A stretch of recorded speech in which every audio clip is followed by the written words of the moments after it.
प्रधान जी गजेंद्र सिंह फौजी गाजियाबाद के हैं और काफ़ी समय से समाज की सेवा में लगे हुए हैं और इन्होंने बहुजन समाज पार्टी में काम किया है, अब भी काम कर रहे हैं, अच्छे कार्यकर्ता हैं और काफ़ी इनको तजुर्बा है समाज के बारे में भी और रात दिन लगे रहते हैं।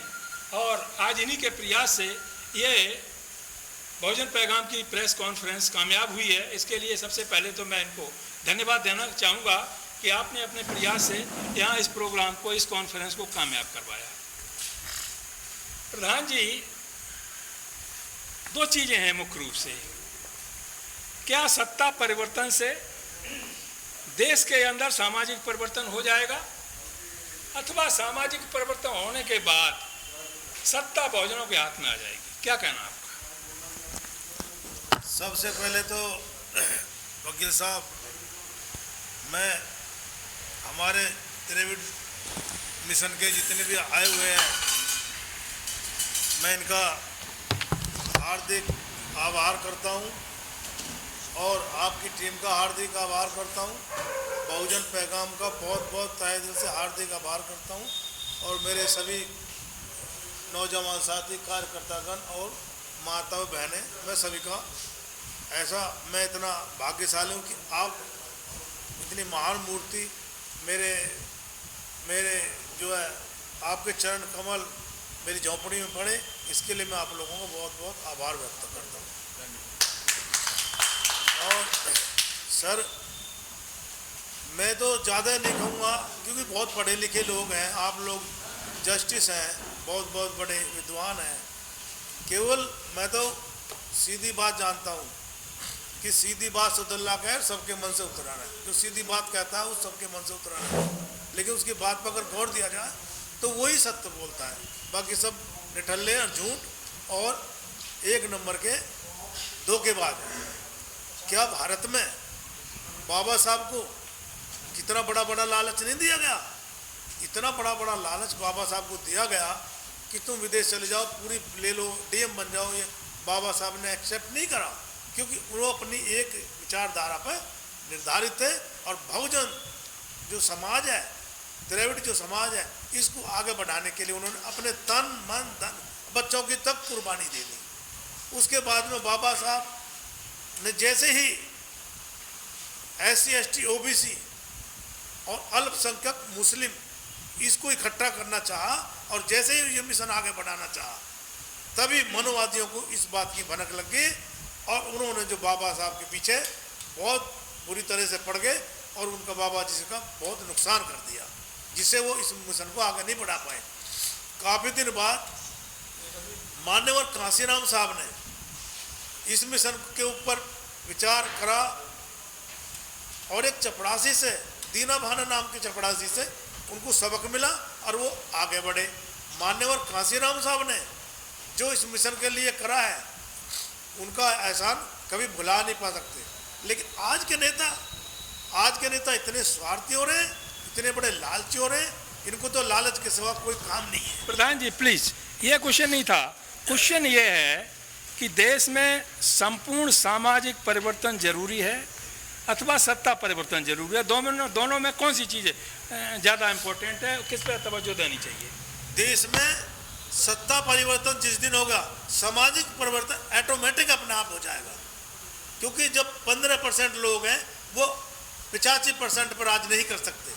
लेकिन अभी हर जगह पूरे देश में अत्याचार और अपनी मर्जी से किसी को बना लो और किसी को भी निकाल दो, अपनी मर्जी चला रखी है। इन लोगों का अंत आना तय है। SC ST OBC और मुस्लिम भाई प्रधान जी एक वाले में आ जाए। बात घूम के वहीं आ गई। जी सर, आपका कहना है कि सत्ता परिवर्तन हो जाएगी तो सामाजिक परिवर्तन हो जाएगा। आप देख रहे हैं ये 75वां साल चल रहा है, कितनी बार सत्ता परिवर्तन हुआ, हर स्टेट में सत्ता परिवर्तन हुआ, सामाजिक परिवर्तन तो हुआ ही नहीं, एक बार भी नहीं हुआ। बल्कि बढ़ रहा है, जो व्यवस्था चली आ रही है वही मजबूत होती जा रही है। पहले गांव में, शहर में इतना वर्णवाद और जातिवाद नहीं था जितना आज हो गया है। यदि सत्ता परिवर्तन से ये दूर हो सकता था तो हो गया होता। मेरा कहना आपसे यह है, यही मल्ला साहब से बात हुई थी, यही गौतम साहब से बात हुई है आपसे, कि जब तक इस देश में सामाजिक परिवर्तन, संपूर्ण सामाजिक परिवर्तन नहीं होगा, आप यानी बहुजन समाज के लोग इस देश के शासक नहीं बन सकते। इसके लिए ग्रास रूट पे काम करना होगा। इसमें केवल नेता दोषी नहीं है, हम सब जितने बुद्धिजीवी हैं, हमारी सबकी एक कंबाइंड रिस्पॉन्सिबिलिटी है। गांव-गांव में, शहर-शहर में, स्कूलों में, मदरसों में, कहीं पर भी जाएं, सांस्कृतिक तरीके से, एजुकेशन तरीके से, सोशल तरीके से सामाजिक परिवर्तन को करने की कोशिश करें, तभी हम सत्ता की तरफ बढ़ सकते हैं। वकील साहब, मेरा एक सेकंड सर, जो सत्ता परिवर्तन, बहुजन समाज का जो सत्ता परिवर्तन पिछले 20 साल में हुआ, कई बार मुख्यमंत्री बने बहुजन समाज के लोग, कई बार बने, उससे बहुत चेंज हुआ। कोई ये नहीं कहे कि नहीं हुआ, उससे 100% तो नहीं हुआ, लेकिन 50% तो मैं मानता हूँ, क्योंकि बच्चों की पढ़ाई लिखाई, जब हम छोटे थे हमने कितना अत्याचार सहा है, हमने देखा है, पानी तक नहीं पीने देते थे लोग। लेकिन आज की तारीख में, आज चारपाई पे भी बैठते हैं, सब जगह जाते हैं, सबसे आगे बैठते हैं। लेकिन हम पूर्ण सत्ता परिवर्तन के लिए हमें कुछ समय भी चाहिए।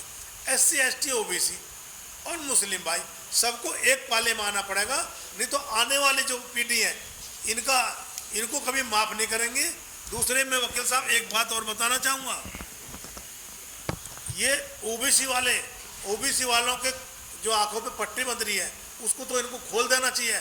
इतना अत्याचार इनके साथ हुआ है, तब भी ये लोग नहीं सुधरे।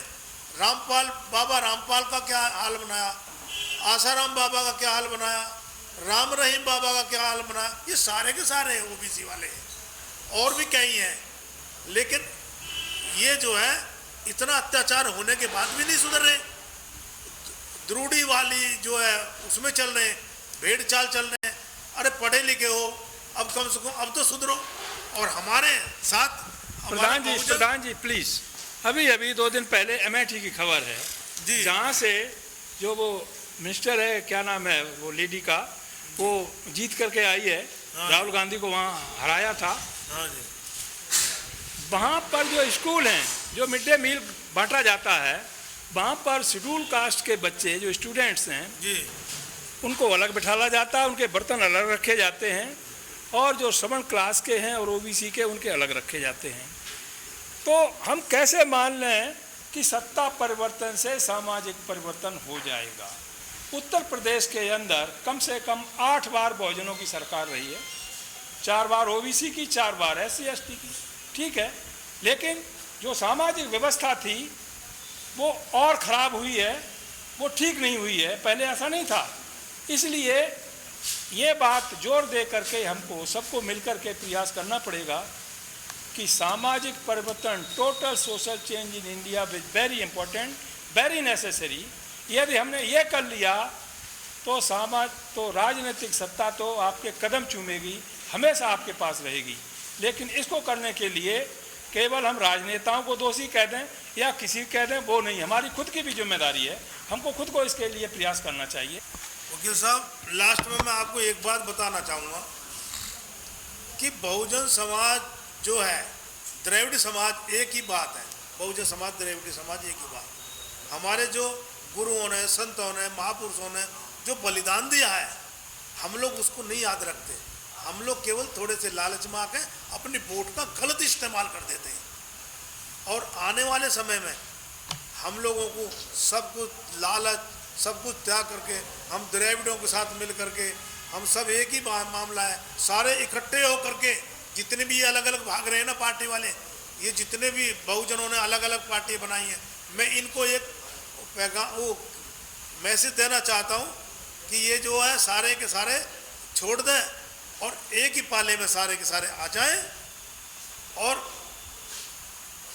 वो क्या बोलते हैं बड़े बूढ़े कि अलग अलग से कुछ नहीं होगा, झाड़ू की सीख अलग अलग होती है तो कुछ नहीं होता, जब इकट्ठी झाड़ू बन जाती है तो सबको सकेर के बाहर कर देती है। इसलिए आप सारे मिलकर एक इकट्ठे हो जाओ और सत्ता परिवर्तन करो, और भैया व्यवस्था परिवर्तन भी करो। और हम तो सबके साथ हैं, जहाँ भी हमारी ज़रूरत पड़ेगी तन मन धन से और अपने खून भी बहाना पड़े, हम आप लोगों के साथ हैं। और हमें याद करो, हम तुरंत हाजिर देंगे। जय भीम।